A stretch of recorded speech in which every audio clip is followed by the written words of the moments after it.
Deuce Bigelow, male gigolo Rob Schneider is here, and Michael Bolton will perform as well. And let me tell you about tomorrow night, folks, from the movie Cider House Rules. Michael Caine, he does a great job. It's a really nice movie from the John Irving book. All the way from Oregon, Ranger the Singing Donkey. What could be more dignified than that? And the music of Christina Aguilera. Coming up later in the week, Celine Dion, Dennis Quaid, Jewel, Bob Costas, Kate Blanchett, Hank Azaria, and Beck, and Kid Inventor. So we got some good stuff this week. All right, my first guest says he's thinking about running for president as a Reform Party candidate. We invited him here tonight to see just how serious this young man is, ladies and gentlemen. He has a new book out called The America We Deserve. That sounds presidential. It'll be in store shelves by early January. Please welcome the next President of the United States, Donald Trump, ladies and gentlemen.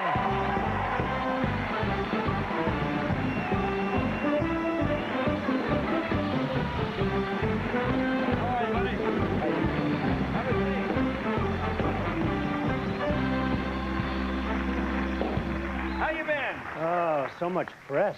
So much press out there. Now, but you look like you're having fun with it. I am having fun. I'm enjoying it. Yeah. I think I could do a good job, but I am enjoying it. Now, whose idea was it? Did people come to you? Did you go to people? Where did this all start?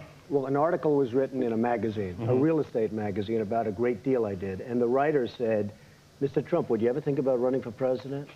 And I said, well, I might. And they came out with a headline, not about the deal, but that I might consider. Right. And all of a sudden, I was inundated with press.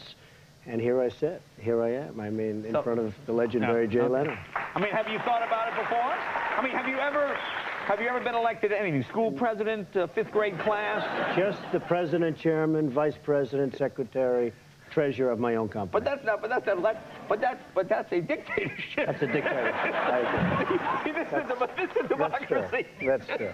That is a total dictatorship. You appoint yourself. That's exactly Now, right. do you feel you'll be able to restore dignity to the office of president? Well, I think I would be. I mean, the country's really suffered from a lack of dignity over the last number of years, and I think I would. Everybody's making money. That's right. Everyone's making money. You got to admit, the economy's pretty good.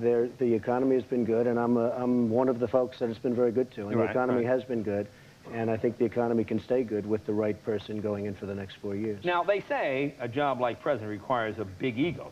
Now, do you think... You think you can handle it? I'm not sure my ego is big enough. That's one of the things which I can do. Really? Can I write that down? You can write it down. You know, I think I see the next article headline. I'm not sure. All right, make a note of that.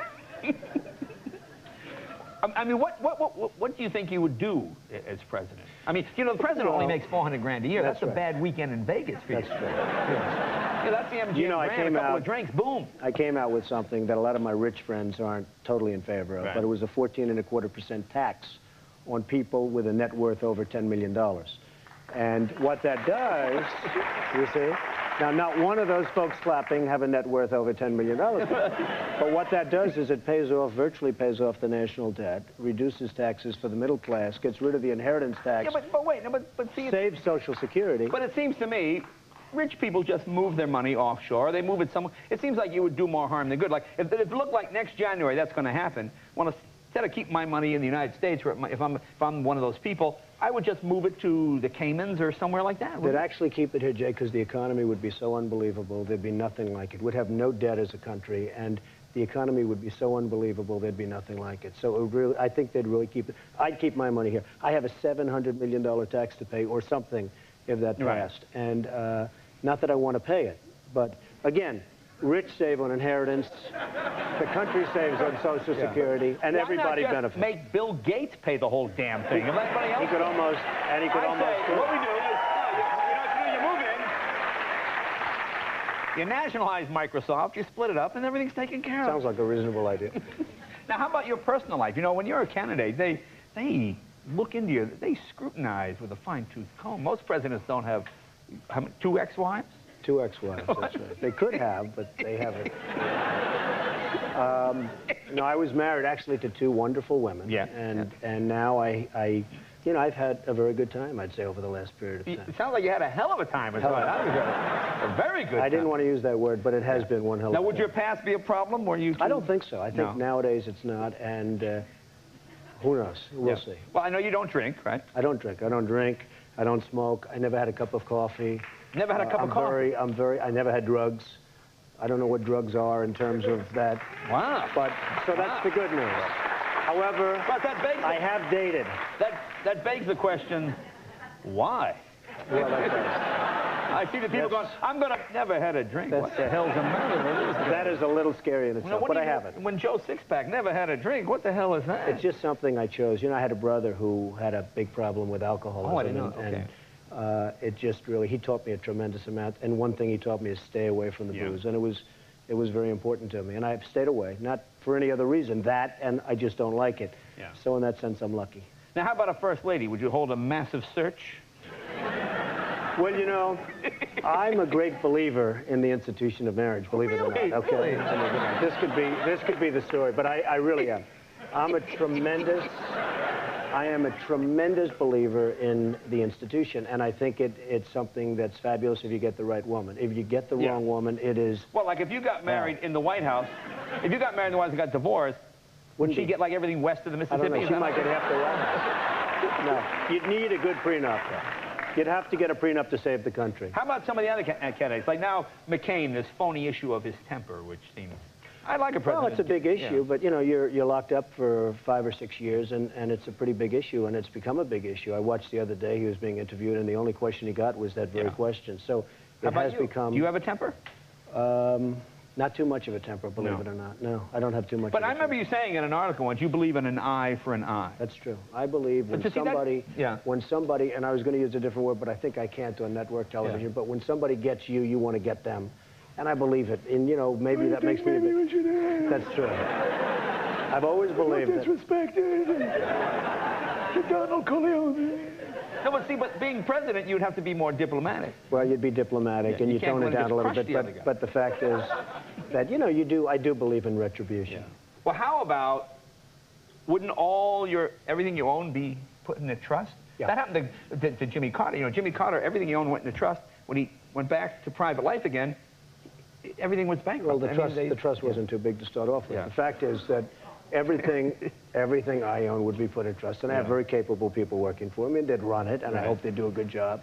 Now, how about the situation with President Clinton and Monica Lewinsky? What are your thoughts on that? Well, it wasn't great. I mean, a lot of bad choices there. I mean, I don't know where these folks came from, Linda Tripp and Monica and all of the folks, Paula Jones. I've never seen anything like it, and I'm sure the president wished he'd never seen anything like it. But you have some beauties in that deal. No, the whole thing... I'm going to put that down. Some beauties in that deal. And the ego one. It's a shame. What do you think he should have done? Let's suppose, God forbid, not could ever happen. You were in that same situation. Of course, it could never happen. What would you have done? What should Clinton have done? Well, he could have come clean. And you gave me that answer just before the show, so I'm very happy. Thank you. No, he could have come clean, or he should have never answered the question. But answering the question... But you had to, because he was subpoenaed. No, I know, but his lawyers could have fought a little bit harder. I think his lawyers did an absolutely atrocious, terrible job. So they could have fought a little bit harder, maybe not to have to answer that question. But once... I mean, it's pretty tough answering that question with your wife sitting at home. It's a tough question. Did you have an affair with this woman? And you're saying, oh, my God, can you imagine this? So your wife is home. Hillary's had a hard time of it, let's face it. This could not have been 3 years of fun for Hillary. Oh, no. Well, how about Hillary and Rudy Giuliani in New York? What do you got there? Well, I'm a big fan of Rudy. Right. He's been the greatest mayor that New York's ever had. I support Rudy because he's been a great mayor. No New York mayor has ever gone on to higher office. But I think Rudy will. You think and I like Hillary, too. I like her very much. As a person, I like her very much. But I think Rudy's been the best mayor we've ever had. The city is the hottest city in the world right now. And he's been at the helm, and I think somebody should be rewarded for that. Now, how about Pat Buchanan? What do you think of that? Now, he seems to be the guy you'd have to battle. Well, that's true. He's anti-Semitic. He's anti-black. He obviously has been having a love affair with Adolf Hitler in some form, and I just can't imagine this guy... Wait, I don't want you to hold back. Give me how you feel now. I mean, you know, these coy answers. I can't imagine, you know, that Pat is going to be very seriously taken as a candidate. But he's smart. He's a good debater. He's a smart guy. He's a very bright guy. That's perhaps he's a good debater, but he's got a lot of bad stuff out there. Now, when will you decide for sure when you're going to run? When will that happen? Probably in the month of February. The month of February. And if I decide, it'll be based on the fact that I feel in my gut, in my heart, that I can win. Yeah. And if I think I can win, I'll decide, and I think I do a good job. I think I'd save a lot of people a lot of grief. Well, I appreciate the honest answers. Thanks for the straightforward answer. You can come back here and announce it. Thank you, my friend. Thank you, Donald Trump, ladies and gentlemen, this is the book right here, The America We Deserve.